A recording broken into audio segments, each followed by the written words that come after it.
حیدرآباد اگر اس کی حیثیت کا پتہ لگانا بھی گوارا نہیں کیا، شاید میں آپ کے اوپر بوجھ بن چکی تھی، شاید میرا بوجھ آپ کو کھائے جا رہا تھا، شاید میرا جسم آپ کے لیے منحوس ہو چکا تھا۔ ابو جان یہاں میں 20,000 روپے میں بیچ دی گئی، بھیڑیوں کا شکار ہو گئی، میں پوری طریقے سے لٹ چکی ہوں اور برباد ہو چکی ہوں۔ اے ابو جان آپ کوشش کر کے مجھے چھڑا لیں گے، مجھے معلوم ہے بیٹی کی محبت باپ کے دل میں کیا ہوتی ہے، لیکن اب چھڑا کے کیا کریں گے؟ میں اپنی ناپاک شکل اپنے باپ کو، اپنی ماں کو، اپنی بہن کو، اپنے بھائی کو، اپنی بیٹی سہیلیوں کو نہیں دکھانا چاہتی۔ کون سا چہرہ لے کر میں آپ کے پاس آؤں اور پوری زندگی آپ کے اوپر بوجھ بن جاؤں؟ اس لیے میں نے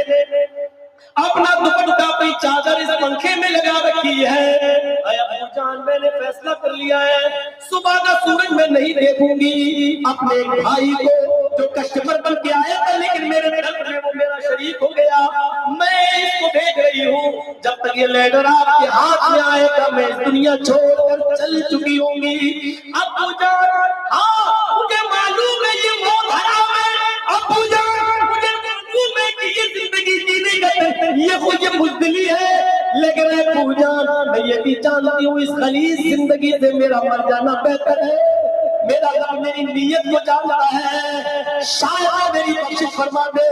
نہیں فرمائے تب بھی میں اس خلیص زندگی میں نہیں رہنا چاہتی اور اپنی شکل و صورت پر آپ کو بھی نہیں دکھانا چاہتی، آپ کی عمر بہت بھی نہیں بننا چاہتی۔ ایک وصیت کر رہی ہوں، نصیحت اس لیے نہیں کہوں گی کہ نصیحت زندہ لوگ کرتے، وصیت مرنے والا کرتا ہے۔ اے ابو جان میری اس وصیت کو یاد رکھنا، میں اپنی 6 سال کی ایک بہن کو چھوڑ کے آئی ہوں جس کا نام فاطمہ ہے۔ جو دن مجھے دیکھنا پڑے اے ابو جان وہ دن میری بہن کو نہ دیکھنا پڑے، اس لیے جب وہ شادی کے لائق ہو اس دن سے پہلے اس دن تک آپ اتنا کما لینا، اتنا کما لینا، اتنا کما لینا کہ جب میری بہن کی شادی کا دن آئے اس جملے کو غور سے سننا، بار بار اس جملے کو میں 2-3 بار دہراؤں گا۔ اے ابو جان جب میری بہن کی شادی کا دن آئے تو جو بھی کتا جتنی ہڈیاں مانگے اس کتے کے سامنے اتنی ہڈیاں ڈال دینا، جو بھی کتا جتنی ہڈیاں مانگے اس کتے کے سامنے اتنی ہڈیاں ڈال دینا تاکہ میری بہن کو وہ دن نہ دیکھنا پڑے جو مجھے دیکھنا پڑ رہا ہے۔ آخر میں آپ کی بیٹی جمیلہ جو آپ کی نہ ہو سکی، آپ کی بڑی قسمت بیٹی جمیلہ، یہ وہ لیٹر ہے جو مولوی جرجیس نے سلیم کے گھر جا کر اپنے آنکھوں سے پڑھا ہے اور سلیم صاحب نے اس لیٹر کو فریم میں بند کر لیا ہے، شیشے کے ٹکڑے میں تو جگہ لیا ہے اور آج سلیم صاحب کے پاس یہ لیٹر رکھا ہوا ہے۔ اس جملے میں ہماری ایک بہن جو خودکشی کر کے مر گئی اس نے جہیز کی ڈیمانڈ کرنے والے کو کتا لکھا ہے، کتا، اور جہیز کو ہڈیوں سے تعبیر کیا ہے۔ پوری سماج اور پوری قوم کے سوچنے کے لیے کافی کہ چوک چوکتا جتنی ہڈیاں مانگے اس کتے کے سامنے اتنی ہڈیاں ڈال۔ اچھا ہی موضوع دے دیا کہ جہیز کا لفظ بھی جوڑ کر۔ میر تقی میر جو بہت بڑے شاعر گزرے، پوری زندگی شاعری میں گزار دی۔ جب انہوں نے اپنی بیٹی کی شادی کی، سنو جب ان کی بیٹی کا شادی کا نمبر آیا تو انہوں نے شادی طے کر دی، لیکن شادی سے 1 مہینہ پہلے ان کو لسٹ دے دی گئی۔ لڑکا اچھا تھا اس لیے میر تقی میر نے چپکے سے اپنی دکان بیچ دی، گھر تھا اپنی بیٹی کا گھر بسانے کے لیے اس گھر کی بھی قیمت لگا دی، چپکے سے اپنی بیٹی کو پتہ نہیں ہونے دیا اور ایک چھوٹا سا ایک کمرہ کرائے پہ لے لیا کہ ہم محنت کریں گے اور اس کمرے کے کرائے کے کمرے پہ رہیں گے۔ بیٹی کو ابھی تک پتہ نہیں چلا، لیکن جس دن شادی ہوئی، نکاح ہوا، ہاتھ میں لڑکی کی مہندی لگائی گئی اور رخصتی کے وقت جو لڑکی عام طور پر رخصت ہوتے ہوئے اپنے ماں باپ کے گلے لگ کر روتی ہے، یہ بھی روئی۔ میر تقی میر سمجھتے ہیں رخصتی کے موقع پر لڑکی کو تکلیف ہوتی ہے، اس لیے بیچاری رو رہی ہے، تسلی دی۔ پھر وہ اپنی ماں سے روئی، گلے لگ کے روئی، پھر وہ اپنی سہیلی کے گلے لگ کے روئی، لیکن اس کی سہیلی کی زبان سے نکل گیا، میری دوست، او میری سہیلی، تو صرف آج روئی ہوئی،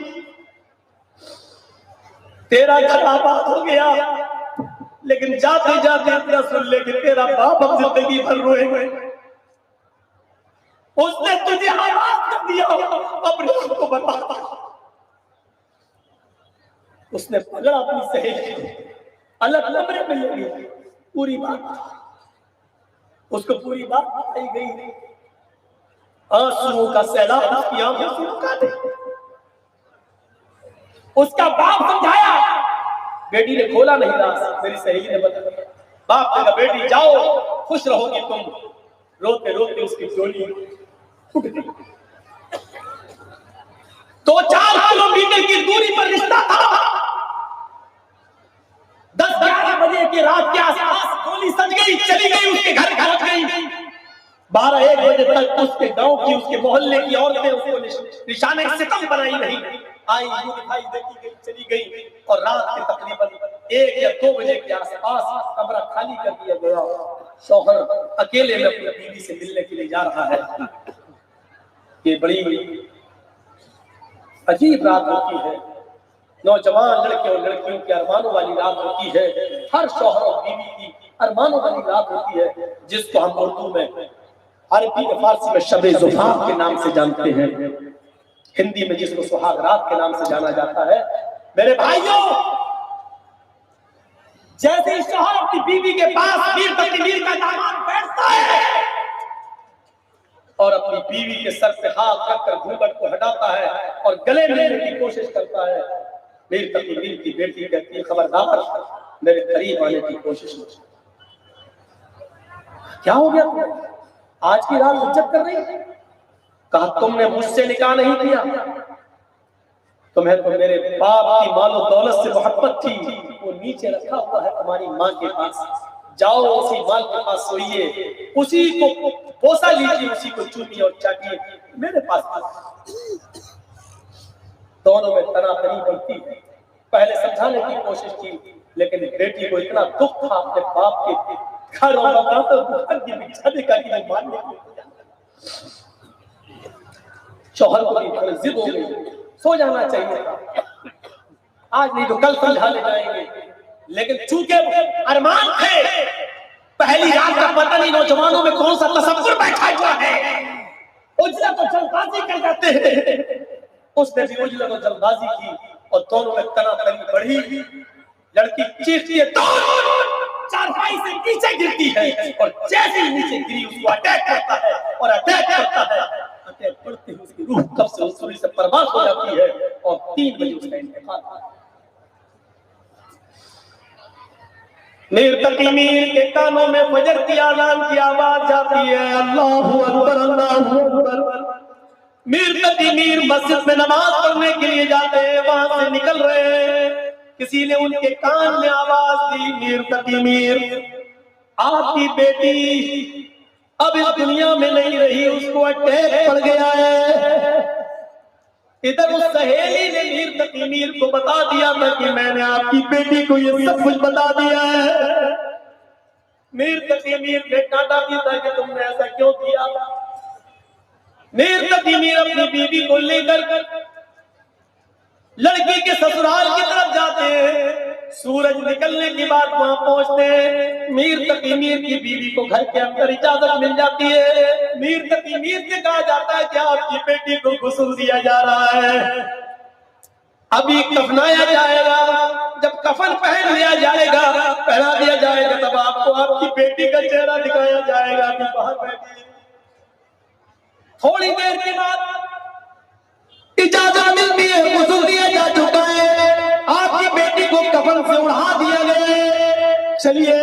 آپ اپنی بیٹی کو ایک نظر دیکھ لیجئے، اس کے بعد قبر کھد رہی ہے، وہاں اپنی بیٹی کو قبرستان میں دفن کیا جائے گا۔ میر تقی میر گھر کے اندر جاتے، اپنی بیٹی کے سر سے کفن کا کپڑا ہٹاتے، اپنی بیٹی کی ناک میں لگی ہوئی کاٹن کو دیکھے، سفید رنگ سے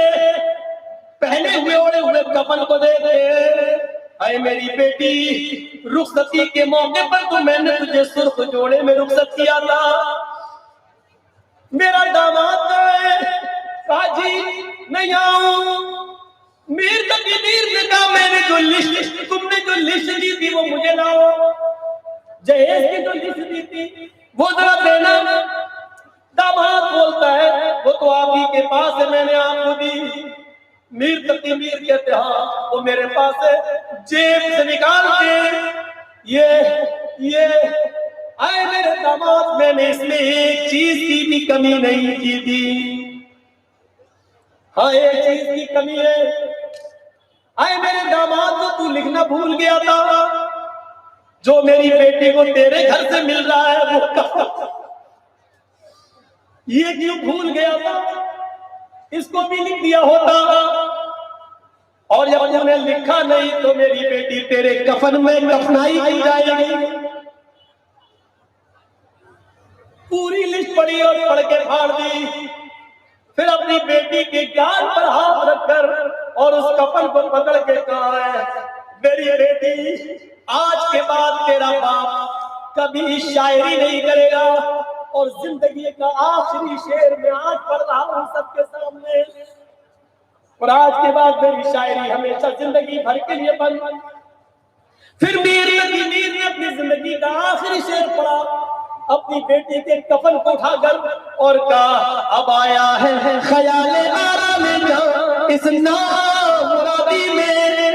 اب آیا ہے خیال آرام جاں اس نامرادی میں، کفن دینا تجھے بھول دے ہم اسباب شادی میں۔ وہ میری بیٹی تیرے باپ نے کوئی چیز کی کمی نہیں ہونے دی، صرف ایک چیز کفن کی کمی رہ گئی تھی جو تجھے تیرے باپ نے نہیں دی، یہی کفن دینا میں تجھے بھول گیا تھا۔ میرے داماد یہ کفن ہٹا، میں جو چادر توڑ کے آیا ہوں، میر نے اسی چادر میں اپنی بیٹی کو لپیٹ لیا اور اپنے داماد کا دیا ہوا کفن اس کے منہ پہ مار دیا، نہیں ہے یہ تیرا کفن، اور میری بیٹی تیرے قبرستان میں دفن نہیں ہوگی، میری بیٹی میرے قبرستان میں دفن ہوگی، نہ تو نے کوئی لمبی چوڑی جہیز کی لسٹ مانگی ہوگی، نہ میری بیٹی کو یہ دن دیکھنا ہوگا۔ میری بیٹی اپنے باپ کی بربادی دیکھ کر اپنی جان کو برباد کر گئی، اس نے اپنی جیون لیلا کو سماپت کر لیا ہے۔ پھر اس نے شعر پڑھا اب آیا ہے خیال آرام میں چاہے مرادی میں، کفن دینا شادی میں۔ اور کتنی لڑکیوں کی جانیں لوگے، اے بنگال کی دھرتی پر اس اجلاس کو کرانے والے جوانوں اٹھو، ان غریب لڑکیوں کے لیے اپنے موت سے پہلے کچھ کر جاؤ۔ اے مقصد حیات تنظیم چلانے والوں مبارکباد پیش کرتا ہوں تمہیں، اٹھو آگے بڑھو، جلسیس ہمارے ساتھ ہے، قدم سے قدم ملو، اور سب سے پہلے یہ فرض ادا کرو ان غریب لڑکیوں کے بارے میں کچھ سوچو، ان کو بغیر جہیز کے شادیاں کراؤ، لڑکے تلاش کرنا تمہاری ذمہ داری، لڑکوں کے لیے دیندار لڑکیاں دیکھنا تمہاری ذمہ داری۔ آئے مقصد حیات کی ذمہ داروں، جلسیس میں خوشخبری سنا کے جا رہا ہے، یہ مدعا تم لو، یہ چیز تم اپنے کاندھوں پہ سنبھالو۔ جب کوئی اللہ کے لیے قدم آگے بڑھاتا ہے تو اللہ اس کی مدد کرتا ہے۔ کہا حدیث قدسی میں میرے بندے اللہ کہے گا قیامت کے دن میں بھوکا تھا تو نے مجھے کھانا کیوں نہیں کھلایا، بندہ کہے گا اللہ تو سب کو کھلاتا تو کیسے بھوکا رہ سکتا ہے، اللہ کہے گا اگر تو نے کسی فقیر کو کھانا کھلایا ہوتا تو اس وقت مجھے تو اپنی مدد کے لیے وہاں پاتا۔ اس حدیث کی روشنی میں کہہ سکتا ہوں تم ان غریب لڑکیوں کی شادی کے لیے مدد کرو گے، آگے بڑھو گے تو اللہ رب العالمین ضرور تمہاری مدد کرے گا۔ تم ایک قدم بڑھو، اللہ 10 قدم بڑھے گا، یعنی وہ تمہارا تعاون کرے گا اور تمہارے لیے راستے نکالے گا۔ یہ ذمہ داری تم اٹھاؤ، آگے بڑھو اور ان غریب لڑکیوں کے بارے میں سوچو۔ 3:35 میں سمجھتا ہوں کہ آج اصلاح معاشرے کے تعلق سے جو باتیں میں نے آج پیش کی ہیں، اتنے جذبات میں ابھی 2-4 دنوں سے میں نہیں بول رہا ہوں۔ میرے پیارے ساتھیوں، اب میرے اندر اتنی ہمت نہیں کہ میں اور آگے بڑھ سکوں، چل سکوں۔ میرے بھائیوں میں نے بڑے بڑے اس دور میں تجربے کر کے دیکھے ہیں، آپ بہت قابل مبارکباد ہے، اللہ اس جلسے کو کامیاب فرمائے۔ نوجوانوں نے جس مقصد کے ساتھ اس اجلاس کو قائم کیا ہے، بار الہ ان نوجوانوں کو دن دنیا اور رات چوگنی ترقی عطا فرما، اور جو ہم تقریر کے اللہ ہمارے معاشرے کو شرک سے پاک کر دے، بدعت سے پاک کر دے، جوا شراب سے پاک کر دے۔ ہماری جو بیٹیاں بیٹھی ہوئی ہیں جن کو جہیز کی وجہ سے شادیاں نہیں ہوئی، اللہ ان کی شادیوں میں آسانیاں پیدا فرما دے۔ جو ہمارے نوجوان لڑکے بیٹھے اللہ ان کو دیندار لڑکیاں عطا فرما دے۔ بارے الہ ہم تجھ سے دعا کرتے ہیں کہ جو بیمار ہے وہ شفائے کاملہ عطا فرما، اور اللہ جو تیری رحمت کو جا چکے ان کی قبروں کو نور سے بھر دے۔ بارے الہ جو آخرت میں ہیں جو ان کی دوا میں صحت و تندرستی کوٹ کوٹ کے بھر دے، اور جو تیری رحمت کو جا چکے اللہ ان کو غریق رحمت فرما، ان کی قبروں کو نور سے بھر دے۔ جب تک تو ہمیں زندہ اسلام کا زندہ رکھنا، اور جب ہمارا خاتمہ ہوگا ایمان پر ہمارا خاتمہ فرمانا۔ وما علینا الا البلاغ المبین، وآخر دعوانا ان الحمد للہ رب العالمین۔ السلام علیکم ورحمۃ اللہ وبرکاتہ۔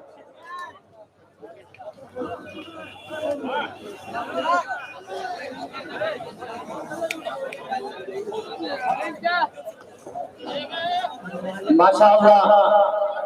ابھی آپ کے سامنے ہم اور آپ تقریباً 2 گھنٹے سے زائد اپنے دلوں کی دھڑکن اور عوام کے دلوں پر راج کرنے والے شعلہ بیان مقرر فضیلت الشیخ محمد جرجیس سراجی